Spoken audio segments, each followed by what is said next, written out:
The wagon wheel cracked on the frozen ground 3 miles outside of Victor, Colorado, and Delilah Norton knew with absolute certainty that God had finally stopped listening to her prayers.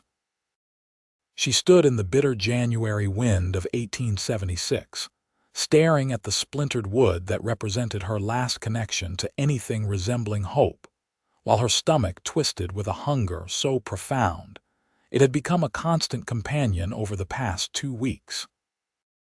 Her father lay buried somewhere along the trail behind her, claimed by pneumonia, and the merciless winter that had descended upon the Rocky Mountains with a vengeance that seemed almost personal.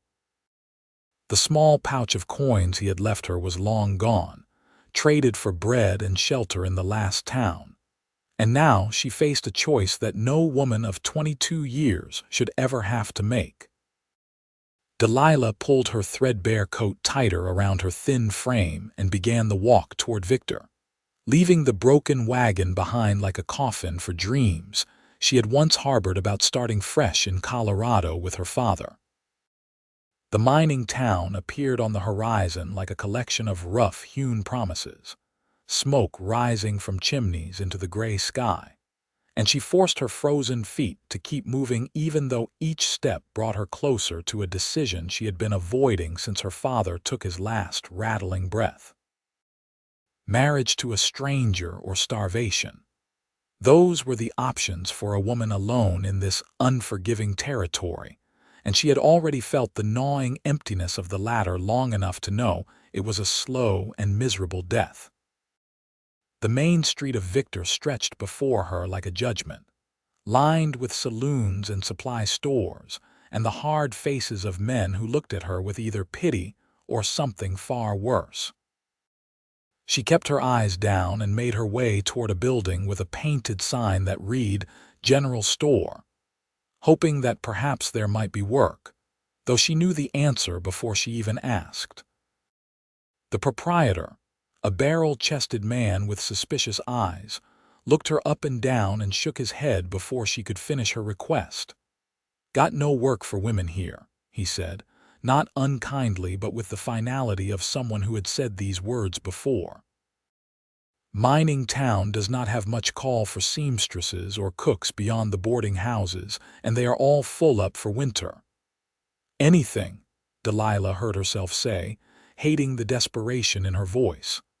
"I can clean, I can keep accounts, I can work harder than any man you might hire." The proprietor's expression softened slightly, but he still shook his head. "Even if I believed you, which I do, I cannot afford another hand. Times are tight even for those of us established here." He paused, seeming to wrestle with something, then added quietly, "There is a man, though. Rancher named Isaac Hunt. He came through here last week looking for a wife, said he would pay for the wedding and provide a good home. Better than starving, I would wager." The words hit her like a physical blow, confirming what she had already known but had been refusing to accept. She thanked the proprietor in a voice that sounded like it belonged to someone else, and stepped back out into the cold, her mind racing through possibilities that all led to the same inevitable conclusion. She had perhaps 2 days left before the hunger became too much, before her body simply gave up the fight it had been waging for weeks now. She walked the streets of Victor as the afternoon light began to fade, peering into shop windows and trying to ignore the way her reflection looked like a ghost already. At the edge of town, she found herself standing in front of a small church, its white paint peeling but its cross still standing straight and true against the darkening sky. Without quite meaning to, she pushed open the door and stepped inside, grateful for the warmth from the pot-bellied stove in the corner. A young pastor looked up from where he sat reading and offered her a gentle smile. "Welcome, sister. You look like you have traveled far." Something about his kindness broke through the wall she had been building around her emotions, and before she could stop herself, the whole story came tumbling out.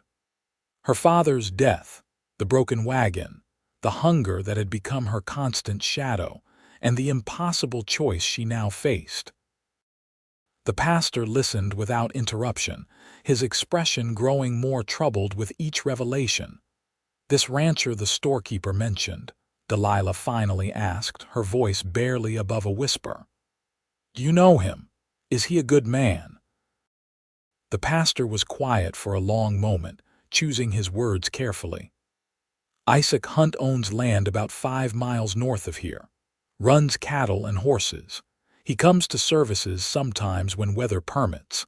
He is not a cruel man from what I have seen, but I will not lie to you and say I know his heart.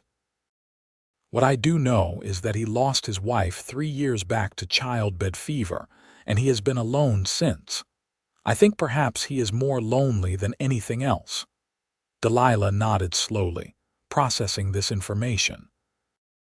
A widower seeking companionship was better than some of the alternatives she had imagined.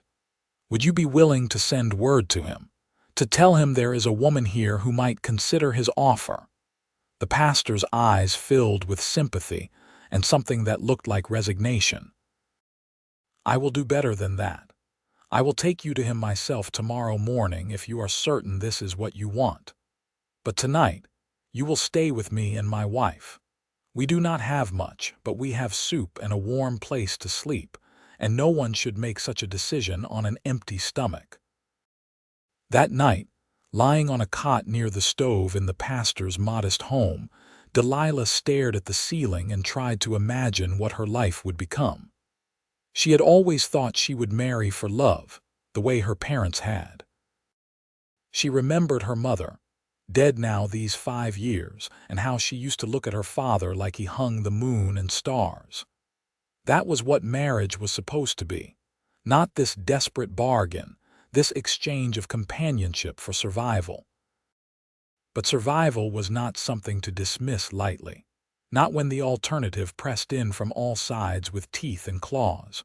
Morning came too quickly, and too slowly all at once. The pastor's wife, a woman named Ruth with kind eyes and work-worn hands, pressed a package of bread and cheese into Delilah's hands before they left. "For the journey," she said softly. "And remember, child, that circumstances may begin a thing, but they do not have to define it. Many a marriage has started for practical reasons and grown into something more." The ride to the Hunt Ranch took nearly 2 hours through snow-covered terrain that would have been beautiful under different circumstances. The pastor kept up a steady stream of conversation, pointing out landmarks and telling stories about the area, clearly trying to ease her nervousness. Delilah appreciated the effort even as her stomach twisted itself into knots that had nothing to do with hunger. The ranch appeared gradually, revealing itself in pieces as they crested a low hill. First the barn, sturdy and well-maintained, then the house itself, a 2-story structure built from timber and stone that spoke of permanence and care. Smoke rose from the chimney, and there were corrals with horses that looked healthy and strong. Whatever else Isaac Hunt might be, he was clearly a man who took pride in his property. They had barely pulled the wagon to a stop before the door opened and a man emerged onto the porch. Delilah's first impression was of size. Isaac Hunt stood well over 6 feet, with broad shoulders and the kind of build that came from years of hard physical labor. He wore work clothes, clean but clearly used, and his dark hair fell almost to his collar beneath a wide-brimmed hat. But it was his face that caught her attention. Strong-featured and weathered by sun and wind, with lines around his eyes that suggested he was somewhere in his early 30s, and an expression of such careful neutrality that she could not read him at all. "Pastor Williams," Isaac said, his voice a deep rumble as he descended the porch steps. "This is unexpected." "Mr. Hunt," the pastor replied, climbing down from the wagon and helping Delilah do the same. "I have brought someone who might be interested in the arrangement you mentioned when last we spoke. This is Miss Delilah Norton. She arrived in Victor yesterday under difficult circumstances." Isaac's gray eyes moved to Delilah, and she forced herself to meet his gaze directly, refusing to look away even as her heart hammered in her chest. She saw him take in her thin frame, her worn clothing, the signs of hardship that she could not hide. But there was no cruelty in his expression, no calculation or hunger of the sort she had feared, just a careful assessment and something that might have been respect for the fact that she did not lower her eyes. "Miss Norton," he said, removing his hat in a gesture that seemed automatic. "Would you like to come inside? I imagine you have questions, and this conversation is better held in warmth than in cold." The house's interior was clean and spare, furnished with solid pieces that showed good craftsmanship but little ornamentation. It had the feeling of a place where someone lived but did not quite inhabit, as if the life had gone out of it and never fully returned. Isaac gestured for her to sit at a table near the fireplace, while he poured coffee into 3 cups with hands that looked too large for such delicate work. "I will be direct, Miss Norton," Isaac said once they were all seated, the pastor serving as unofficial chaperone. "I am not looking for romance or poetry.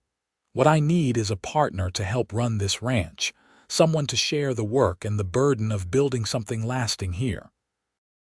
In return, I can offer security, a roof over your head, food on the table, and respect. I will not lay a hand on you in anger, and I will not force myself on you in any way. If we wed, we can keep separate rooms until such time as you might decide otherwise." His bluntness was somehow more comforting than flowery promises would have been.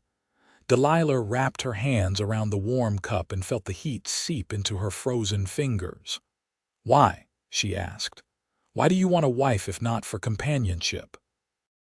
Something flickered across Isaac's face, gone too quickly to identify. "I had companionship once," he said quietly. "My wife, Sarah, she was everything to me. When she died, she took a part of me with her that I do not think is coming back. But this ranch is too much for one person, and I am tired of being alone in this house. I am tired of cooking for myself and talking to horses and watching the sun set with no one to share it with. Maybe that is not love, but it is something. It is honest." The rawness in his words struck something deep inside her. Here was a man who had loved and lost, who understood that life sometimes forced you into corners you had never imagined. "And what would you expect from me?" she asked. "Beyond helping with the ranch?" "Honesty," Isaac said immediately. "If this arrangement becomes unbearable for you, if you find you cannot stand it, I would rather you tell me plainly than suffer in silence.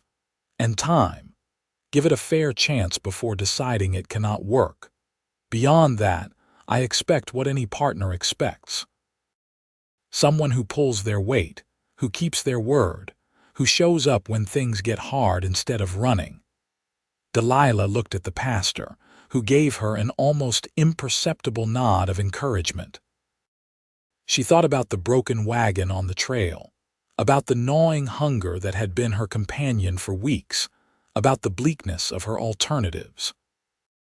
But more than that, she thought about the way Isaac Hunt had looked when he spoke of his dead wife, about the clean house and well-tended ranch, about the fact that he had offered her separate rooms and respect when he could have demanded much more.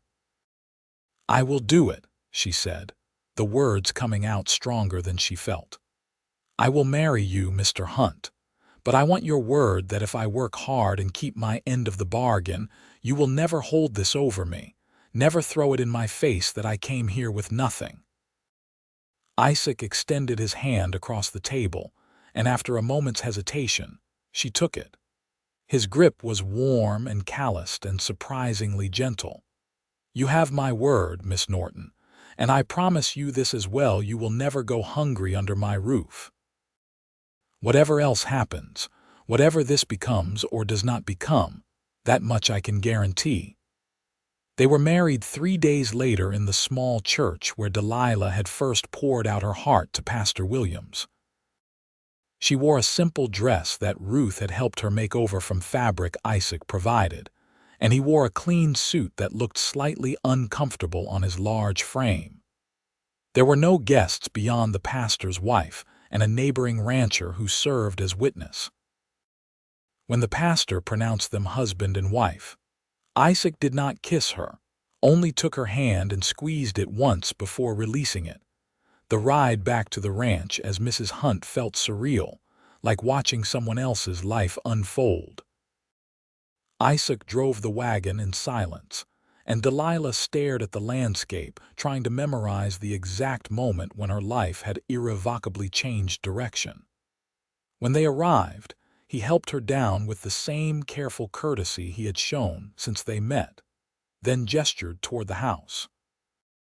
"I cleared out the bedroom upstairs on the right," he said. "It gets good morning light. I will take the one on the left. If you need anything, there are supplies in the kitchen, and I put some of Sarah's old clothes in the wardrobe. You are about the same size, I think."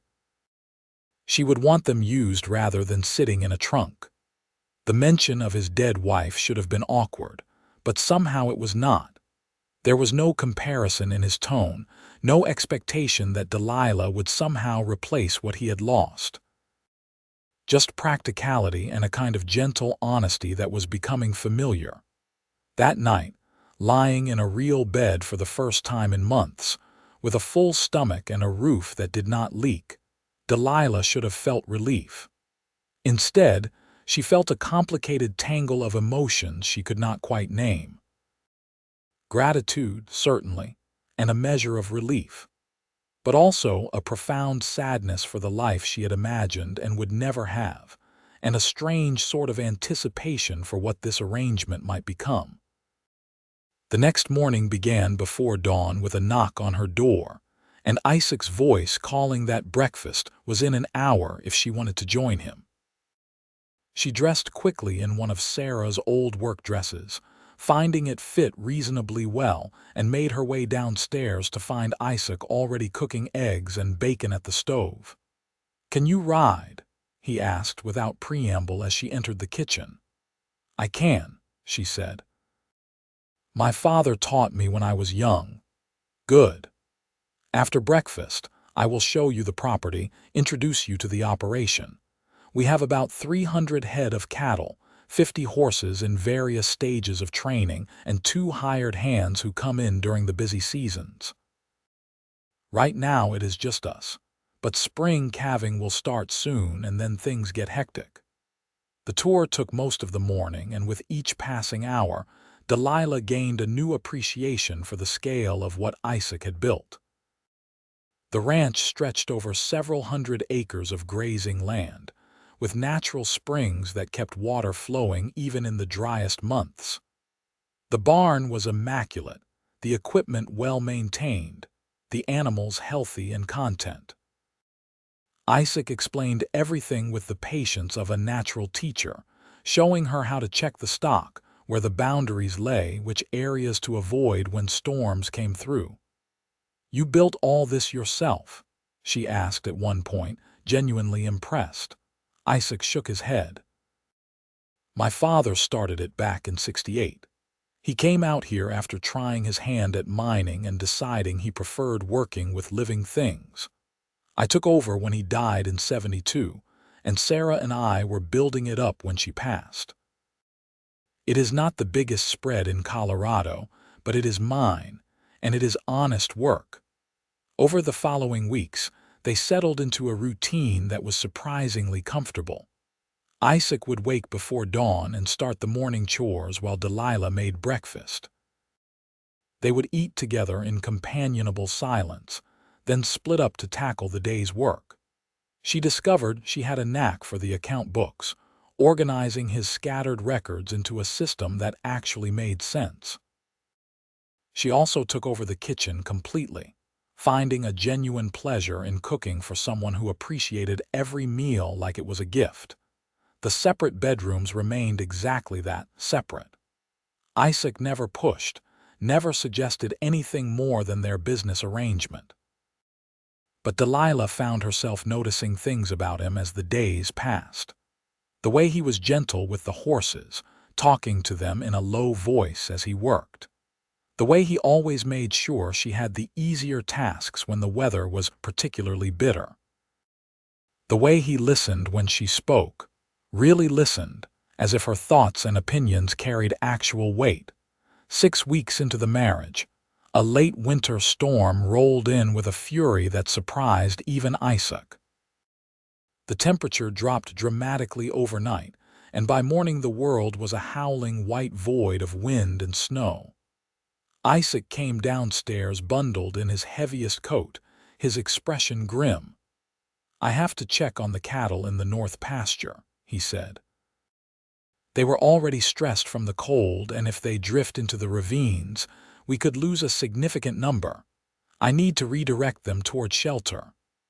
"I will come with you," Delilah said, already reaching for the coat he had bought her in town the week before.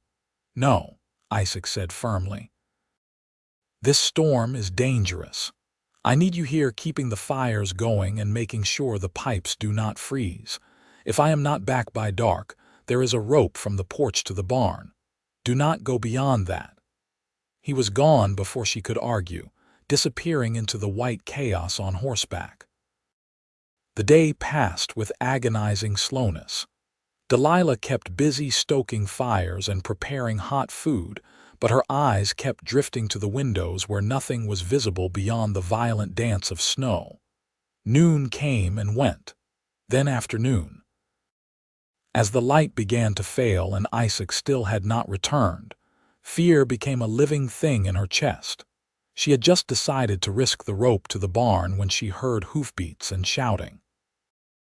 Racing to the door, she flung it open to see Isaac half falling from his horse, moving stiffly as he grabbed the reins and pulled the exhausted animal toward shelter. Delilah did not think, just acted, grabbing her coat and fighting her way through the wind to help him. Together they got the horse into the barn and unsaddled. Isaac's face was frighteningly pale, his lips touched with blue, and his movements were slow and clumsy. Frostbite, she realized with horror. He had been out there so long he was approaching hypothermia. "Inside," she commanded, her voice cutting through his dazed state. "Now." She half dragged him to the house and pushed him into a chair near the fire, then worked to remove his frozen outer layers with hands that shook from adrenaline. His skin was ice cold to the touch, and he was shaking so hard his teeth chattered. "The cattle," he managed to say through chattering teeth. "Got them to shelter. They will be all right." "Damn the cattle," Delilah said fiercely, surprising herself with the vehemence in her voice. "You could have died out there." She ran upstairs and grabbed every blanket she could find, then heated water and made him drink hot coffee while she wrapped him in layers. But he was still shaking an hour later, still dangerously cold despite the fire and the blankets. She knew about cold like this, had seen it take men on the trail west with her father. The body's core temperature could drop too far, and once it did, no amount of external heat would be enough. Without allowing herself to second-guess the decision, Delilah stood and began removing her own outer clothes. Isaac's eyes widened in confusion and something like alarm. "What are you doing?" he asked hoarsely. "Saving your life," she said simply. "Body heat is the fastest way to warm someone with hypothermia. I read about it in a medical journal my mother kept. Do not read anything into this beyond necessity." She climbed beneath the blankets with him, pressing close and wrapping her arms around his shaking form. He stiffened for a moment, then seemed to understand and accept what she was doing. Gradually, painfully slowly, his shaking began to ease. The violent tremors gave way to smaller shudders and finally to stillness. His breathing deepened, and some of the frightening pallor left his face. They stayed like that for hours, neither speaking, both acutely aware of the strange intimacy of the situation. At some point, Delilah realized Isaac was no longer cold, that in fact he was quite warm and solid against her, and that she had not moved away. His arm had come around her at some point, holding her close, and it felt natural in a way that should have frightened her but somehow did not. "Thank you," Isaac said softly into the darkness. "You did not have to do that." "Yes, I did," Delilah replied, her voice muffled against his shoulder. "You are my husband. I could not just let you freeze." She felt rather than saw his reaction to those words, the slight catch in his breathing. "Your husband in name only," he said carefully. "I promised you that." Delilah was quiet for a long moment, searching for words to explain what she was only beginning to understand herself. "When you did not come back, when I was watching that storm and thinking you might be lost out there, I realized something. I was not worried about losing the ranch or the security you provide. I was worried about losing you. Isaac Hunt, the man who talks to his horses and never complains about my cooking even when I burn the biscuits. The man who made sure I had a warm coat before he bought himself new boots. That is who I was worried about." Isaac pulled back slightly, just enough to look at her face in the firelight. His gray eyes were intense, searching hers for something. "Delilah," he said, her name almost a question. "I need you to be sure about what you are saying. I will not take advantage of a moment like this, when emotions are running high and you feel grateful. If this changes between us, I need it to be real." In answer, she leaned forward and kissed him, a soft press of lips that held all the things she was still learning to feel. Isaac went very still, then kissed her back with a tenderness that made her throat tight. It was nothing like the passionate embraces in the dime novels she had read as a girl. It was careful and questioning and achingly gentle, the kiss of a man who had loved and lost and was terrified to risk his heart again. When they finally pulled apart, Isaac rested his forehead against hers. "I did not expect this," he admitted roughly. "I thought I was done with feeling anything beyond contentment. But somewhere between showing you how to read the account books and watching you laugh at the foals in the spring pasture, something changed. I look forward to breakfast because it means seeing you. I come in from work eager to tell you about my day. And when I was out in that storm today, I kept thinking I had to make it back because you were waiting." "So what do we do?" Delilah asked, her heart beating fast against her ribs. "We take it slow," Isaac said. "We keep being honest with each other. We let this grow at its own pace instead of forcing it, and we see where it goes." They did exactly that. The next morning brought clearer skies and a return to routine, but something fundamental had shifted between them. The conversations at breakfast lasted longer, filled with laughter and the kind of teasing that spoke of genuine affection. Isaac began leaving small gifts on her pillow, a pretty stone from the creek, a bouquet of early wildflowers, a hair ribbon he had bought in town. Delilah started taking extra care with the evening meals, making the dishes she noticed were his favorites. The separate bedrooms became more of a formality than a reality. Most evenings found them sitting together by the fire, Isaac reading aloud from the newspaper while Delilah mended clothes or worked on embroidery. Often she would fall asleep with her head on his shoulder, and he would carry her upstairs with a gentleness that still surprised her. Spring arrived with explosive force, bringing with it the chaos of calving season. Delilah discovered she had a steady hand with the difficult births, able to stay calm when Isaac needed an extra set of hands. They worked side by side through long nights, celebrating each successful delivery and mourning the inevitable losses.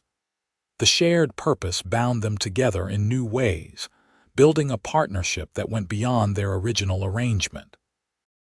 One evening in late April, after a particularly successful day where they had welcomed 6 healthy calves, Isaac pulled her into his arms and kissed her properly for the first time since the night of the storm. It was different this time, deeper and more assured, the kiss of a man who was no longer afraid of what he was feeling. When he pulled back, his eyes were bright with an emotion that made her breath catch. "I love you," he said simply. "I did not mean to. I did not think I could again. But I do, Delilah Hunt, and I needed you to know." Joy flooded through her, bright and overwhelming. "I love you too," she said, laughing through sudden tears. "I have for weeks now, but I was afraid to say it, afraid it was just gratitude or relief or something less than real. And now?" Isaac asked, his thumb wiping away a tear that had escaped down her cheek. "Now I know it is as real as anything I have ever felt," she said firmly. "You saved me, Isaac, not just from starvation, but from giving up on the idea that life could be good again. You gave me a home and a purpose and something to build toward. You gave me you." That night, the separate bedrooms were finally abandoned. Isaac carried her upstairs to the room that had been his, and they came together with a passion tempered by tenderness, two people who had both known loss finding hope in each other. Afterward, lying in his arms with her head on his chest, listening to the steady beat of his heart, Delilah felt a peace she had not known since before her father died. The seasons turned, bringing summer heat and the hard work of haying and fence mending. They hired back the seasonal hands, two brothers named Jake and Tom who had worked for Isaac before. Both men treated Delilah with respect, clearly noting the change in their employer, the way he smiled more readily and seemed lighter somehow. "Whatever you are doing, Mrs. Hunt, keep it up," Jake said one day with a grin. "I have known Isaac for 5 years, and I have not seen him this content since before his first wife passed. You are good for him." Delilah appreciated the acceptance, the acknowledgement that she was not trying to replace what Isaac had lost, but rather building something new alongside him. She visited Sarah's grave sometimes, bringing flowers and talking to the woman who had come before her, thanking her for the life she had helped build and promising to honor it. By autumn, Delilah realized she was pregnant. She told Isaac one evening after dinner, watching his face carefully for his reaction. Joy and terror warred in his expression, and she understood immediately. The last time he had gotten a woman with child, he had lost her. "I am scared," he admitted, pulling her close. "I cannot lose you, Delilah. I cannot go through that again." "You will not lose me," she said with more confidence than she felt.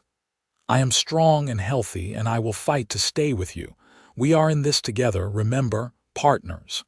They made the trip to the nearest doctor, a man in Cripple Creek about 20 miles away.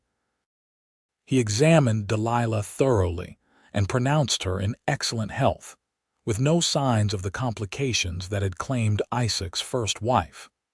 The pregnancy progressed smoothly, and Isaac hovered over her with an attentiveness that was both endearing and occasionally frustrating. "I am not made of glass," she told him one day when he tried to stop her from helping with the lighter chores. "Women have been having babies since the dawn of time while still running households. I will not break." But she appreciated his care, understood it came from love and fear rather than any desire to control. And when the pain started on a cold February morning in 1877, his presence was what got her through the long hours of labor. He held her hand and wiped her brow and told her she was the strongest person he had ever known. And when the midwife finally placed a squalling infant in her arms, the tears running down his face mirrored her own. "A boy," the midwife announced with satisfaction. "Healthy and strong, with a good set of lungs on him." They named him James after Isaac's father, and he became the center of their universe. Isaac proved to be a devoted father, getting up for night feedings even though Delilah was nursing, just so he could hold his son and marvel at the tiny miracle they had created together. Watching him with James, seeing the love and tenderness in every gesture, Delilah fell even deeper in love with her husband. The following years brought both challenges and joys in equal measure. A harsh winter in 1878 tested them, but they weathered it together, neither willing to give up what they had built. Delilah gave birth to a daughter in 1879, whom they named Grace, and then another son in 1881, called Thomas after Isaac's brother who had died young. Each addition to their family felt like another layer of blessing, another affirmation that they had made the right choice in choosing each other. On their 5th wedding anniversary, Isaac presented Delilah with a gift that made her weep. It was a portrait he had commissioned from an artist in Denver, showing the two of them standing in front of the ranch house with Victor in the background, and all 3 of their children gathered around. But what made it special was the inscription on the frame he had carved himself. "She came to me with nothing and gave me everything." "You gave me everything too," Delilah said, standing on her toes to kiss him. "You gave me a chance when I had none. You gave me respect when I had no right to expect it. You gave me time to choose to love you instead of forcing it. And you have given me a life beyond anything I imagined in those dark days when I first walked into Victor."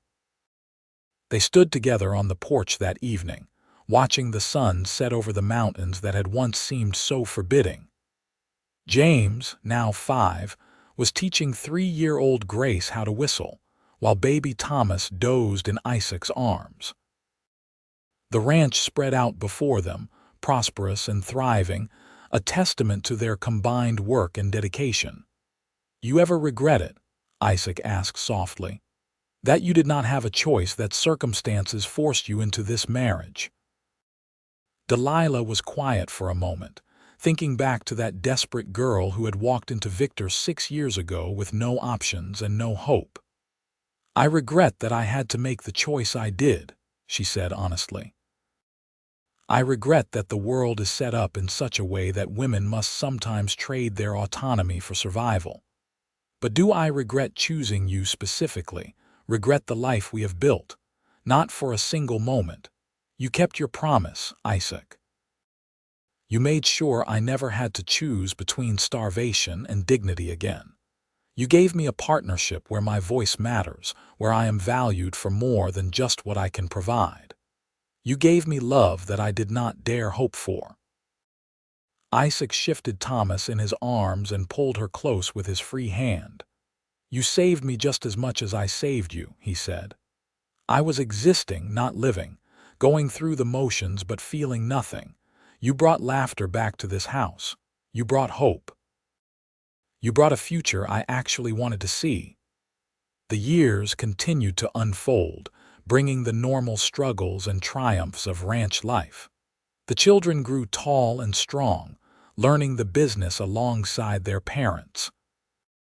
James showed a talent for working with the horses, while Grace proved to have her mother's head for numbers and organization. Thomas, the baby, was still young but already showing signs of his father's quiet strength. In 1885, a bad drought threatened to destroy everything they had built. The springs that usually kept the ranch watered began to run low, and other ranchers in the area were forced to sell off their stock at devastating losses. But Isaac and Delilah had planned for such contingencies, had saved and invested carefully over the years. They were able to drill a new well and irrigate enough land to keep their core herd alive until the rains returned. Through it all, their love remained constant. They still took time for each other, still prioritized their partnership, even amidst the chaos of running a ranch and raising children. Sunday mornings were sacred, a time when they would ride out together to a favorite spot overlooking the valley, leaving the children with a trusted neighbor, and simply be Isaac and Delilah rather than parents and ranchers. Pastor Williams, now considerably older but still serving the Victor community, commented one Sunday after service that the hunts were a testament to what marriage could become when both partners committed to growing together. "I remember when you two married," he said with a warm smile. I remember thinking it was a shame that necessity rather than love had brought you together. But I have watched over these years as you proved that how a thing begins does not determine how it ends. You chose each other again and again, every day, and that is what real love looks like. Delilah squeezed Isaac's hand, remembering that terrified girl who had stood in the church and agreed to marry a stranger. She thought about all the moments since then, all the choices and chances and risks they had taken together. The night of the storm when she realized she cared for him. The spring when he told her he loved her. The births of their children and the hard winters and the good years and bad. "We were lucky," she said to the pastor. "Not everyone in a marriage of necessity finds what we found." "Luck perhaps played a part," Pastor Williams agreed. "But mostly I think it was character. You both had the courage to be vulnerable, to give this strange arrangement a real chance. You both chose to see the person rather than the circumstance. That is not luck. That is wisdom and effort and grace." By 1890, the ranch had grown to be one of the most successful in the region. Isaac and Delilah had expanded carefully over the years, buying up adjoining parcels when opportunities arose, always maintaining their commitment to quality over quantity. They employed several full-time hands now, men who were loyal and hardworking, drawn by the fair treatment and good wages the Hunts were known for providing. James, at 15, was already being groomed to eventually take over the operation. Grace, at 13, had started helping with the business side, learning from her mother how to negotiate prices and manage contracts. Thomas, the wild one at 11, spent most of his time exploring the far reaches of the property and dreaming of adventures beyond the ranch, though Delilah suspected he would eventually come back to the land that was in his blood. On a warm summer evening that year, Delilah sat on the porch watching Isaac teach Thomas how to rope, his patience with their youngest son unending despite the frustrations of the learning process. Grace was inside helping with dinner, and James was out checking the far fence line. Everything felt right in a way that still occasionally surprised her. Ruth, the pastor's wife who had shown her such kindness all those years ago, came by for tea that afternoon. Now a close friend, she sat beside Delilah and followed her gaze to where Isaac and Thomas worked. "You did well for yourself," Ruth said with a smile. "Not just in material terms, though that ranch is impressive, but in the life you built, the family you have raised, the man you chose to love." "I did not choose him, remember," Delilah said with a slight smile. "At least not at first. Desperation chose for me." "But you chose to stay," Ruth countered. "You chose to open your heart. You chose to see who he really was rather than just what he could provide. And he chose the same. That is what makes your story so beautiful.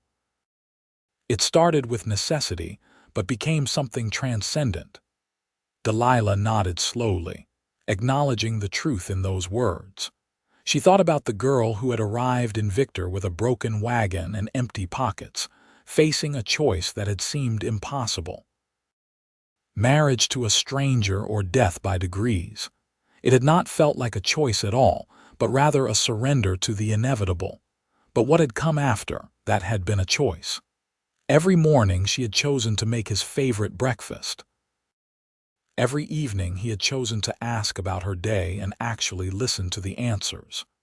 Every moment of vulnerability, every risk taken, every wall lowered had been a choice they made together. The love had not been instant or magical. It had been built, piece by piece, choice by choice, until it became the foundation of everything they were. When Isaac finished the lesson and Thomas ran off to practice on his own, her husband climbed the porch steps and sank into the chair beside her with a contented sigh. He was graying now at the temples, his face more lined than when they had first met, but to Delilah he had never been more attractive. This was the man who had seen her at her lowest and chosen to lift her up rather than take advantage. This was the man who had given her time to heal and space to grow. This was the man who loved her not despite her desperate beginning, but simply because of who she was. "What are you thinking about?" Isaac asked, reaching over to take her hand in his familiar grip. "About choices," Delilah said. "About how I thought I had none 15 years ago and how wrong I was. I had the most important choice of all. I could have married you and remained closed off, protecting myself from more hurt. I could have gone through the motions without ever really letting you in. But I chose to take a chance on us, and you did the same. That was the choice that mattered." Isaac brought her hand to his lips and kissed her knuckles softly. "Best choice I ever made," he said simply. "Putting out word that I needed a wife, opening my home to a stranger, giving us both time to figure out what we wanted. I got so much more than I bargained for. I thought I was hiring a partner for the ranch. I ended up with a wife I adore, children who make me proud, and a life that feels worth living again." They sat in comfortable silence as the sun dipped lower, painting the sky in shades of orange and gold. Inside, they could hear Grace singing as she worked in the kitchen, her voice clear and sweet. From the yard came Thomas's occasional whoop of triumph when he successfully roped his target. Somewhere out on the property, James was doing the work of a man, ready and capable. This was what they had built together. Not just a successful ranch or healthy children or material comfort, though those things were certainly present, but a life filled with love and purpose, and the kind of bone-deep satisfaction that came from knowing you were exactly where you were supposed to be, with exactly the person you were meant to be with. "I need to tell you something," Delilah said suddenly, turning to look at Isaac fully. "Something I should have said more often over the years." Isaac raised an eyebrow, his expression curious and slightly concerned. "What is it?" "Thank you," Delilah said, her voice thick with emotion. "Thank you for being the man you are. Thank you for not demanding more than I could give in those early days. Thank you for letting me find my way to loving you rather than forcing it. Thank you for building a partnership with me rather than expecting subservience. Thank you for every kindness, every consideration, every moment where you chose to see me as a person rather than just a solution to your loneliness. You gave me back my life, Isaac Hunt, and I will never stop being grateful for that." Isaac's eyes were bright with unshed tears, and his voice was rough when he spoke. "And thank you for taking a chance on a broken man who thought he would never love again. Thank you for bringing joy back into this house. Thank you for being patient with me when I was still grieving, and for not asking me to forget Sarah, but instead making room for both my past and our present. Thank you for every meal you cooked, and every book you balanced, and every fence you helped mend. Thank you for choosing to stay, Delilah, and for choosing to love me back. You saved me just as surely as I saved you." They came together then, holding each other as the last light faded from the sky and the first stars began to emerge. It was not dramatic or earth-shattering, just two people who had found each other against all odds, acknowledging what they meant to one another. The years that followed brought all the expected milestones and unexpected challenges. James married at 23, bringing home a sweet-tempered girl from a neighboring ranch, and they moved into a foreman's cottage Isaac built specifically for them. Grace shocked everyone by announcing at 19 that she wanted to study business in Denver, and though Isaac worried, Delilah encouraged her, seeing in their daughter the same fierce independence she had once possessed. Thomas, true to his wandering nature, spent several years exploring the West before finally returning home at 25 with stories and a wife he had met in California. Through it all, Isaac and Delilah remained the steady center, the foundation upon which the family was built. They grew old together gracefully, their hair turning silver and their steps slowing, but their love never diminishing. On their 30th wedding anniversary in 1906, surrounded by children and grandchildren, they renewed their vows in the same small church where they had first married. Pastor Williams had long since passed, but his successor, a young man who had heard the story of the Hunts many times, spoke eloquently about the nature of love and commitment. But it was Isaac's words during the ceremony that left barely a dry eye in the room. 30 years ago, he said, holding both of Delilah's hands in his and looking into her eyes with an intensity that belied his age, I thought I was making a practical arrangement. I needed help with the ranch and you needed security. It should have been simple. But from the moment you looked at me without fear or calculation, just honest assessment, I knew you were special. And as the days turned to weeks and weeks to months, I fell in love with your strength and your laughter and the way you sang while you cooked. I fell in love with how you were never afraid to tell me when I was wrong, and how you threw yourself into learning the ranch as if it had always been yours. I fell in love with the woman you were, and the woman you became, and I have kept falling in love with you every day since. You agreed to marry me because you had no other choice, but I promise you now, as I promised you then, that I will spend every day making sure you never regret that choice. Delilah was openly crying now, but her voice was steady when she responded. I came to you broken and desperate, with nothing to offer but willing hands and a heart that had been hurt too many times. You gave me time when you could have demanded immediacy. You gave me respect when you could have expected submission. You gave me space to heal and grow and find my way to loving you naturally. You made sure I never had to choose between dignity and survival again, and that gift is something I will treasure for the rest of my life. These 30 years have been the greatest blessing I could imagine, and if I had to do it all over again, face all those same impossible choices, I would do it exactly the same way because it led me to you. They kissed then, to the applause and cheers of their assembled family, and it was clear to everyone present that this was not just a renewal of vows, but a celebration of a love that had been tested and proven true. A love that had started in desperation, but had grown into something beautiful and lasting. In the years that followed, Isaac and Delilah gradually stepped back from the day-to-day running of the ranch, turning over more responsibility to James and his family. They spent their time traveling a bit, visiting Grace in Denver and Thomas in California, doting on their growing collection of grandchildren. But they always came back to the ranch in Victor, to the house that had witnessed their transformation from strangers to partners to soulmates. On a spring morning in 1912, Delilah woke to find Isaac watching her with a soft smile on his weathered face. They were both 70 now, their bodies marked by decades of hard work but their spirits still strong. "What are you thinking about?" she asked, the same question they had been asking each other for nearly 4 decades. "About that day you walked into Victor," Isaac said. "About how close I came to not putting out word that I needed a wife. I was scared, you know.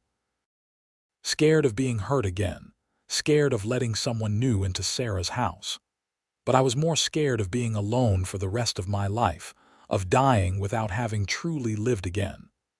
So I took a chance, and you took a chance, and somehow it worked out better than either of us could have imagined." Delilah reached up to touch his face, feeling the familiar contours she had memorized over the years. "We made it work," she corrected gently. "It did not just happen. We both chose every single day to make it work. That is what I am proudest of. Not the ranch or the children or any material thing, but the fact that we took an impossible situation and turned it into something worth having." They rose together and made their way downstairs, moving with the careful deliberation of age but still very much capable. The kitchen was bright with morning sun, and as Delilah began making breakfast and Isaac started the coffee, they fell into the rhythm they had perfected over decades. It was ordinary and domestic and absolutely perfect. Later that day, sitting on the porch that had been the site of so many important conversations, watching their grandchildren play in the yard while James and his wife managed the ranch operations, Delilah felt a profound sense of contentment. This was what life was supposed to be. Not perfect or without challenges, but filled with love and purpose and the knowledge that you mattered to someone. "I used to think," she said to Isaac, "that being forced to choose between starvation and marriage was the worst thing that ever happened to me. It felt like losing all agency, all control over my own life. But now I understand that it was just the beginning of the story, not the whole tale. Yes, I was forced into that choice, but everything that came after was my decision, our decision." Isaac nodded, understanding as he always did. "I think about Sarah sometimes," he admitted, "about how much I loved her and how devastated I was when she died. For a long time, I thought that was my one chance at love, that I had used up all my happiness in those few short years we had together. But then you came along and showed me that the heart has more capacity than we imagine. I did not replace what I had with Sarah. I built something new with you, something different but equally precious. And I am grateful every day that I had the courage to take that risk." "We both took risks," Delilah said firmly, "and we both reaped the rewards. That is the real story, Isaac. Not that I was forced to marry you, but that we chose to make that marriage real. We chose to be partners and friends and eventually lovers. We chose each other, over and over again, and that is what mattered." As the sun began to set, painting the Colorado sky in brilliant shades of orange and purple, their grandchildren called out goodbyes and headed home with their parents. James stopped by the porch to check if his parents needed anything, his concern for them evident in every gesture. They assured him they were fine, and he left with promises to return in the morning. Alone together once more, Isaac and Delilah sat in the gathering darkness, holding hands and watching the stars emerge one by one. They had been doing this for almost 40 years now, and it never got old. The stars were the same ones they had looked at in those early days when they were still learning each other, still figuring out if this strange arrangement could become something real. "You think we will have more time?" Delilah asked softly, voicing the fear that came more frequently now as they aged. "I am not ready to say goodbye yet. There is still so much I want to do with you." Isaac squeezed her hand gently. "I do not know what the future holds," he said honestly. "But I know that whatever time we have left, I want to spend it exactly like this. With you beside me, watching the stars, grateful for every moment. And when the time comes, whenever that might be, I will have no regrets. Because these years with you have been everything I needed them to be and more than I deserved." "You deserved every good thing," Delilah insisted fiercely. "You are the best man I have ever known, Isaac Hunt. You took a desperate woman and gave her a home. You gave me children and a purpose, and a love that has sustained me through everything. You made sure I never had to choose between survival and dignity again, just like you promised. You kept your word in every way that mattered." They sat in comfortable silence for a while longer, both lost in memories and present contentment. Finally, as the night grew cold, they went inside together, climbing the stairs to the bedroom they had shared for nearly 4 decades. They helped each other prepare for bed with the practiced ease of longtime partners, then settled beneath the quilts that Delilah had made years ago, pieced together from fabric scraps that told the story of their life together. "I love you," Isaac said, the words as meaningful now as they had been the first time he said them all those years ago. "I love you too," Delilah replied, snuggling close to his warmth. "Thank you for everything, Isaac. For saving me, for loving me, for building this life with me." "Thank you for choosing to stay," Isaac murmured as sleep began to claim him. "For choosing to love me back, for making this house a home again." They drifted off together, two souls who had found each other against all odds and had spent a lifetime proving that love could grow even in the most unlikely circumstances. Outside, the Colorado wind whispered through the pines, carrying with it the promise of another day, another chance to choose each other, another opportunity to live the life they had built together. And if in the morning, when the sun rose over the mountains and painted the world in gold and amber, they woke to find themselves still side by side, still grateful, still deeply in love, well, that was simply how their story was meant to unfold. From desperate necessity to abiding love, from strangers to soulmates, from forced choice to free commitment. It was a journey neither had anticipated but both had embraced, and it had made all the difference. Their story became something of a legend in Victor over the years, told and retold as an example of how grace and courage could transform even the direst circumstances into something beautiful. Young couples facing their own challenges would hear about Isaac and Delilah Hunt and take hope that love could grow anywhere, that the beginning of a thing need not determine its end. And indeed, that was the truth at the heart of their story. Delilah had been forced to choose between starvation and marriage, a choice that should never have been necessary but was the reality of her world. And Isaac Hunt, rancher and widower, had made sure through his actions and his love that she never had to make such an impossible choice again. He had given her security, yes, but more than that, he had given her partnership, respect, and eventually a love that transformed them both. In the end, that was what mattered.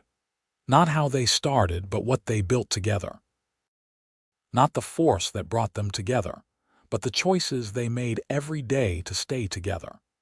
Not the desperation that initiated their marriage, but the devotion that sustained it through decades of life's joys and sorrows.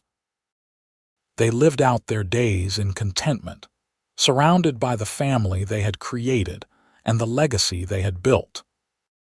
And when the time came for each of them to pass, they did so knowing they had been blessed beyond measure, that they had found in each other exactly what they needed, and that their love story, however unlikely its beginning, had been worth every moment. The ranch continued to thrive under James's careful management, passed down through the generations as a testament to what two people could build when they committed to a shared vision. The house stood strong against the Colorado weather, sheltering new generations of the Hunt family. And in Victor, the story of Isaac and Delilah remained a reminder that even when life forces impossible choices, there can still be room for grace, for growth, and for a love that transcends its origins to become something eternal.